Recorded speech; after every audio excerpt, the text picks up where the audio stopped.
Olá, está no ar o Jornal da Câmara. Comissão debate gastos da Secretaria de Educação. Aprovado o protocolo Não é Não para combater assédio sexual. E ainda, serviço de triagem neonatal do Hospital Presidente Vargas é apresentado no espaço da Tribuna Popular. Estas e outras informações você confere a partir de agora, aqui no Jornal da Câmara.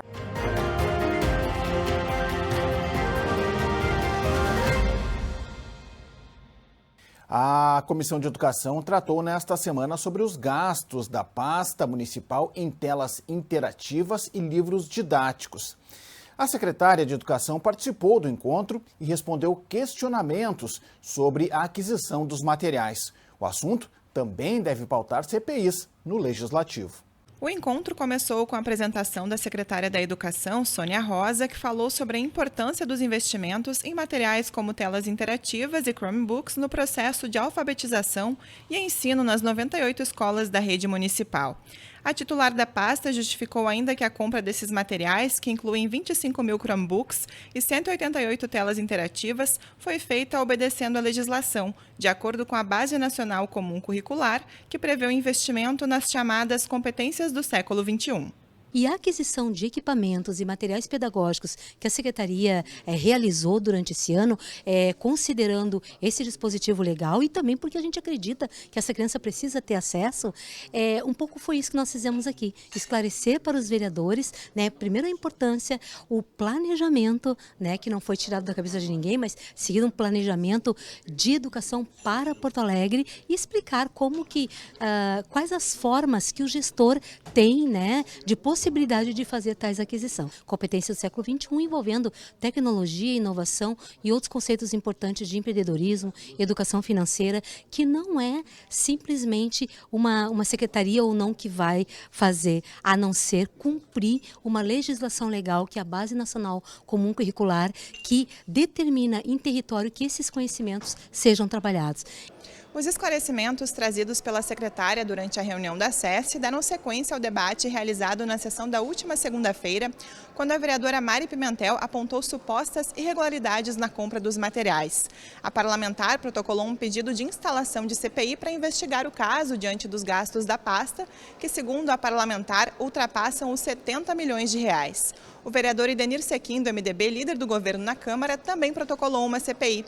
O objetivo do parlamentar é aprovar a lisura dos processos feitos dentro da ISMED. Ambas as CPIs já contam com as 12 assinaturas necessárias. O presidente da Comissão de Educação assegura que a SESC vai acompanhar até que tudo esteja esclarecido. É um tema que está bastante em discussão na cidade, que é o tema da educação e também das compras dos materiais que foi feito pela Secretaria através de uma carona, né, usando uma ata de São Leopoldo. Então é um tema que está latente aqui na Câmara Municipal e a gente resolveu trazer esse debate para a SESC, como nós somos a Comissão de Educação, e foi bastante esclarecedor por parte da secretária e das pessoas da Procuradoria, Então, o governo veio e esclareceu bastante e realmente, né, nós tivemos a presença de 16 vereadores hoje na comissão, né? Normal são 5 vereadores, então mais que 3 vezes o tamanho da comissão. Tivemos 2 secretários, 2 ex-vereadores, então a comissão foi bastante movimentada, mas acho que foi bom porque a secretária conseguiu esclarecer bastante os fatos que estão sendo discutidos na Câmara Municipal de Porto Alegre. A Cosman debateu responsabilidades no atendimento da saúde mental no município.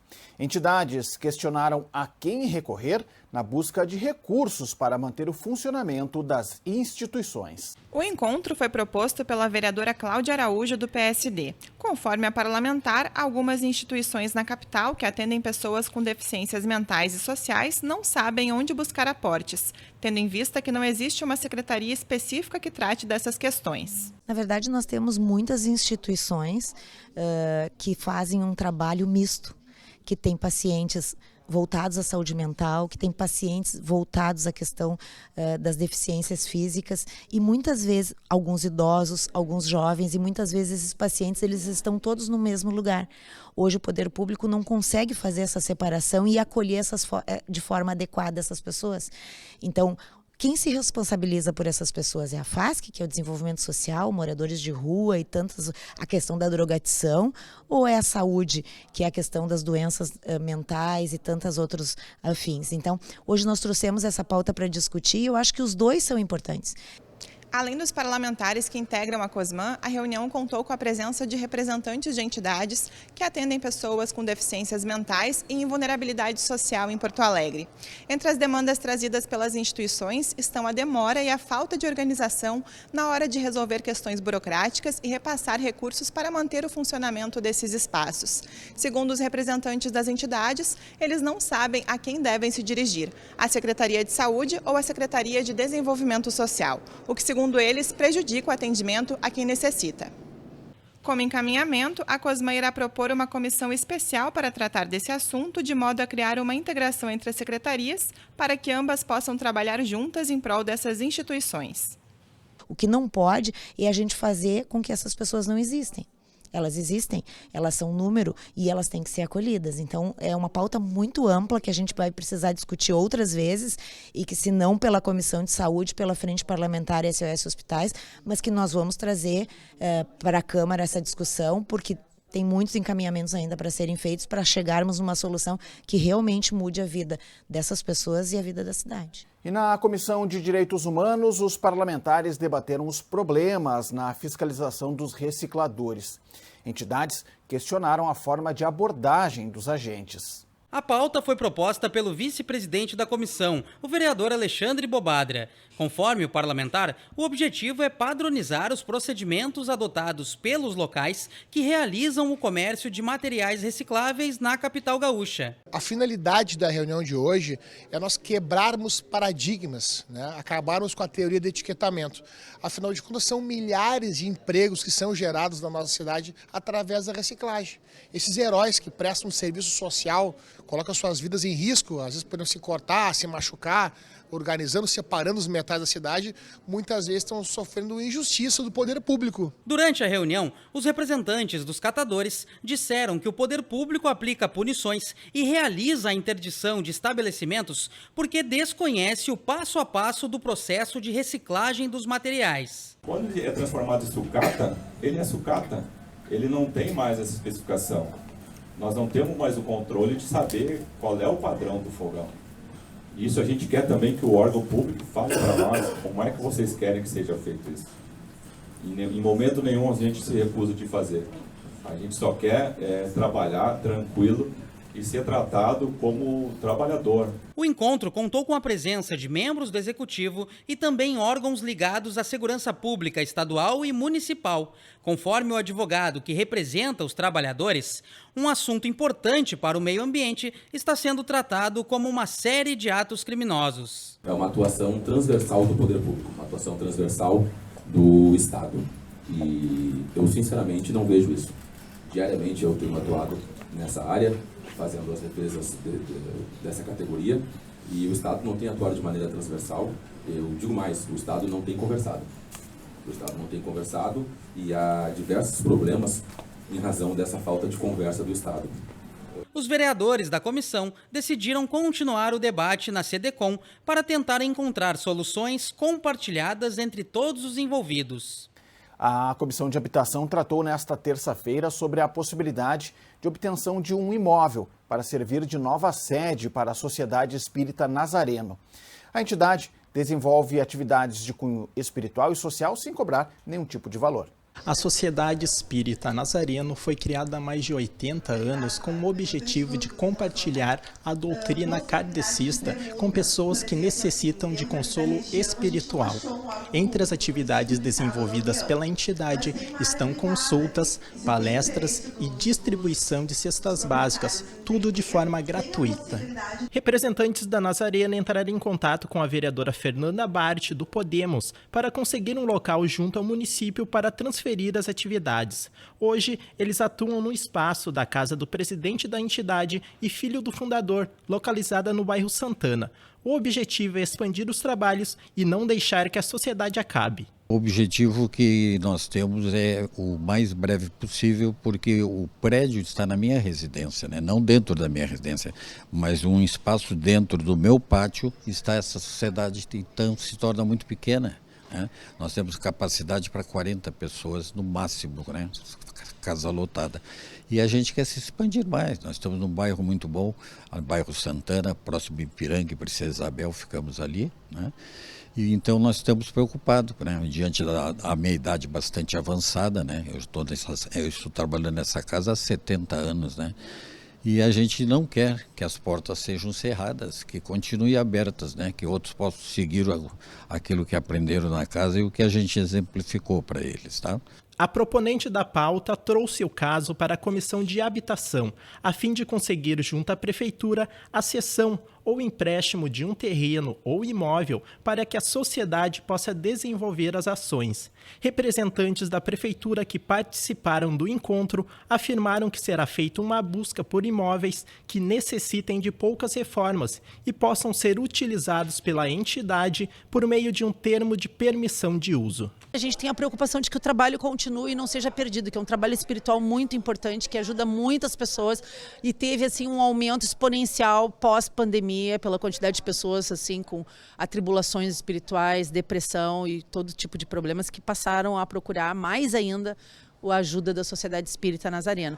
O Legislativo aprovou proposta que cria um protocolo para proteger de violência ou assédio sexual mulheres em estabelecimentos como bares, restaurantes e casas noturnas. O projeto de lei chamado Protocolo Não é Não é assinado pelos vereadores Giovanni Culau e Coletivo e Biga Pereira, ambos do PCdoB, Cláudia Araújo, do PSD e Pedro Ruas, do PSOL. O texto determina que bares, restaurantes, casas noturnas e empresas promotoras de eventos festivos e esportivos implementem um conjunto de ações para coibir a violência contra a mulher. De acordo com a proposta, os estabelecimentos que aderirem ao protocolo Não é Não deverão capacitar seus funcionários para atender prontamente as mulheres vítimas de violência ou assédio sexual e disponibilizar meios para que elas acessem as autoridades competentes. Além disso, o texto também prevê que as vítimas fiquem em local afastado do agressor e as imagens do sistema de segurança sejam preservadas. A iniciativa ainda institui o selo Mulheres Seguras, com telefones e informações de como as vítimas podem proceder em caso de violência. O selo deverá ser fixado em locais visíveis, nas áreas principais e nos sanitários. Nós temos dados em que se apresenta o quanto mulheres deixaram de sair à noite e ir a determinados estabelecimentos porque foram molestadas, assediadas, abusadas. Isso não pode acontecer mais. E nós, então, apresentamos esse projeto criando o selo do Não é Não. As empresas vão aderir e vão aderir a um protocolo. Este protocolo está sendo escrito por muitas mãos, né? A partir desse contato com os empresários, com as empresárias da noite porto-alegrense, né? Então, o Não é Não e nós aprovamos por unanimidade. Porto Alegre vai ser um exemplo de combate à violência contra as mulheres. A exemplo de outras tantas cidades no mundo, nós aqui, então, avançamos mais um pouco no combate à violência contra a mulher. Não é não. O plenário também aprovou na sessão de segunda-feira projeto voltado à prevenção do sequestro de crianças e adolescentes. De autoria do presidente da Câmara, vereador Hamilton Sosmaier, do PTB, o programa Infância a Salvo prevê que o poder público adote medidas para incentivar crianças e adolescentes a fazer uma sinalização específica com as mãos quando necessitarem de socorro. O gesto consiste em a vítima levantar a mão com a palma voltada para fora, depois dobrar o polegar e, por fim, fechar os outros dedos sobre ele. O sinal em questão foi criado em 2020 por uma fundação canadense de apoio a mulheres. O programa também deverá incentivar que pessoas que reconhecerem a sinalização de socorro denunciem às autoridades de segurança. Um trabalho que nós vamos envolver, inclusive, a SMED, né, que vai trabalhar junto com as crianças creches. É um trabalho bem intenso, porque nós sabemos o quanto tem sumido de crianças em situação de vulnerabilidade, e que não existe hoje, pelo menos aqui em Porto Alegre, não existe uma forma de que essa criança ela faça esse alerta para algum adulto de que ela está passando naquele momento, um momento de perigo, né, com o adulto que está junto com ela, enfim. Os parlamentares ainda aprovaram um programa de demissão voluntária para os funcionários do DMLU. Conforme o Executivo, o PDV atinge os servidores seletistas do quadro em extinção do Departamento Municipal de Limpeza Urbana. Segundo a proposta, poderão aderir ao PDV aqueles servidores do DMLU ativos nos cargos de gari e operário de limpeza e que ainda sejam regidos pela CLT, a Consolidação das Leis do Trabalho. Conforme o projeto, a indenização destes funcionários será composta pela multiplicação de 14 vezes a soma do valor mensal do salário base do empregado, mais os benefícios previstos na rescisão de contrato. A autorização da criação temporária do PDV foi aprovada por unanimidade. Em geral, nós somos contra o PDV, porque o PDV, ele, como regra, ele tem sido o primeiro passo. Primeiro, não é demissão voluntária, é praticamente forçada. E é o primeiro passo para desmontar uma empresa, privatizar ou realmente precarizar. Então, ele nunca é, na verdade, PDV, ele é obrigação, é uma demissão. Nesse caso, não. Nesse caso, foi de fato voluntário, tanto que os funcionários nos pediram, organizaram com Simpa essa discussão e por isso nós demos apoio. No DMLU existiam cargos de barbeiro, de padeiro, de auxiliar, de coisas que não se faz mais no e as pessoas estão fora de função. Nós damos a oportunidade para esses funcionários que prestaram grandes serviços ao DMLU para que eles possam sair do DMLU, receber as suas indenizações e poder construir um pequeno negócio ou até mesmo trabalhar em outra empresa. Isso é um prêmio para aqueles que trabalharam tanto tempo na limpeza urbana de Porto Alegre. Ainda na sessão da última segunda-feira, o plenário Otávio Rocha também apreciou um projeto de lei que autoriza o Executivo a receber, mediante doação com encargos, um imóvel da União. De acordo com a proposta, o terreno repassado à Prefeitura fica na esquina das avenidas Praia de Belas e Ipiranga. A contrapartida pela doação do espaço consiste na execução de uma obra viária na região, que inclusive já foi concluída. O Legislativo manteve o veto parcial do Executivo ao projeto de lei que institui a política de atenção integral às pessoas com doença de Parkinson. Conforme o governo, partes da proposta ferem a autonomia dos poderes. Conforme o Executivo, o veto parcial se baseia em 2 pontos específicos do projeto encaminhado pelo vereador Alvoni Medina, do Republicanos. Segundo a Prefeitura, a primeira justificativa se refere ao inciso 5 do artigo 2º, que trata da garantia de acesso à medicação e tratamento, já que esta seria uma atribuição do SUS e não do Poder Municipal.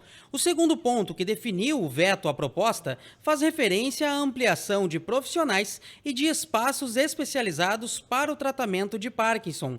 Ainda de acordo com o Executivo, a aplicação da matéria geraria custos ao poder público, mas o texto não define as fontes geradoras desta receita. Os argumentos e os motivos foram acolhidos pelo plenário e o veto parcial foi mantido pelos vereadores da capital. No início da semana, a Comissão Municipal dos Festejos Farroupilhas esteve aqui na Câmara.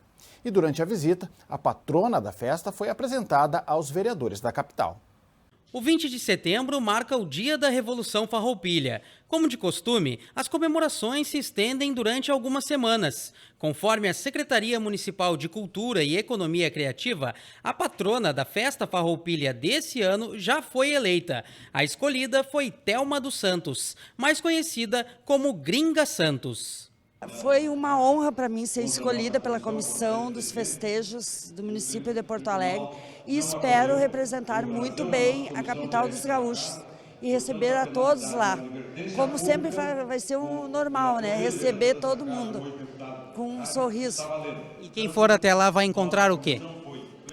Muita coisa, cultura, poesia, declamação, uma boa comida e um bom bate-papo, com um belo chimarrão. Segundo a Prefeitura, serão 240 piquetes instalados no Parque da Harmonia. Os festejos começam no dia 1º e as celebrações ocorrem até o 20 de setembro. O evento irá marcar os 41 anos da Festa dos Gaúchos. A sessão de segunda-feira também foi marcada pela participação da Associação dos Amigos do Hospital Materno Infantil Presidente Vargas. A entidade participou da tribuna popular e apresentou o serviço de referência de triagem neonatal. A Associação dos Amigos do Hospital Materno Infantil Presidente Vargas foi criada em 2006. Desde então, a entidade busca realizar ações para arrecadar recursos financeiros para auxiliar na manutenção da unidade e também apoiar a prestação de serviços aos pacientes da instituição. Dessa vez, a AME trabalha para divulgar o SRTN, Serviço de Referência em Triagem Neonatal. A associação ela trabalha mobilizando recursos para melhorar o atendimento desse hospital tão importante para a nossa comunidade. Então nós desenvolvemos diversos projetos e hoje a gente veio trazer essa homenagem para esse setor importante do hospital que também cuida dos nossos bebês de todo o estado, fazendo essa triagem neonatal, né, que traz o diagnóstico bem cedo, bem precoce e que possibilita um tratamento mais adequado para os nossos bebês. Na última segunda-feira, a Associação dos Amigos do Hospital Materno Infantil Presidente Vargas esteve na Câmara Municipal. Aqui no plenário Otávio Rocha, a entidade ocupou a tribuna popular. Durante o período, os representantes da associação deixaram claro que o serviço de triagem neonatal é o primeiro e mais importante passo para identificar diversas doenças. Conforme os especialistas médicos, o teste do pezinho é a chave para um diagnóstico precoce e bem-sucedido. É isso que a gente prega, né, pelo programa de triagem neonatal, que a gente oportuniza um diagnóstico precoce, um tratamento antes que a criança tenha qualquer sequela, né, daquela doença a que ela é acometida, né? Nem todas as doenças raras estão na triagem neonatal, por isso também a gente sempre pede a atenção dos profissionais de saúde, porque a criança que não cresce bem, não se desenvolve bem ou não ganha peso bem, também pode sinalizar algum problema de saúde, alguma doença rara. O Hospital Materno Infantil Presidente Vargas acaba de revitalizar a emergência pediátrica, que tem capacidade para atender 3.200 crianças todos os meses.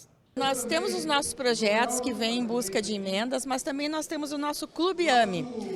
Por R$30 por mês, R$1 por dia, qualquer pessoa pode ser sócia desse clube e apoiar o trabalho da associação. Atualmente, 100% dos atendimentos encaminhados pelo Hospital Materno Infantil Presidente Vargas são realizados pelo SUS. Por isso, a organização reforça que a divulgação do trabalho é muito importante para o reconhecimento das atividades da instituição. O Jornal da Câmara de hoje fica por aqui. Confira mais notícias do Legislativo nas nossas redes sociais e no site da Câmara de Vereadores de Porto Alegre. Muito obrigado pela sua audiência. Você já sabe, a gente se encontra na próxima edição. Até lá!